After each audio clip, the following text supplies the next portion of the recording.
To turn on or turn off Snipping Tool App execution aliases in Windows 11 Home, right-click on empty area on the desktop and then select Personalize.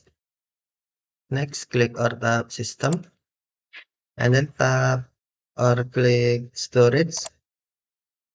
Select Apps and Features and then select More Settings. Tap App Execution Aliases and then on Snipping Tools, tap switch until blue to turn on or tap switch until gray to turn off.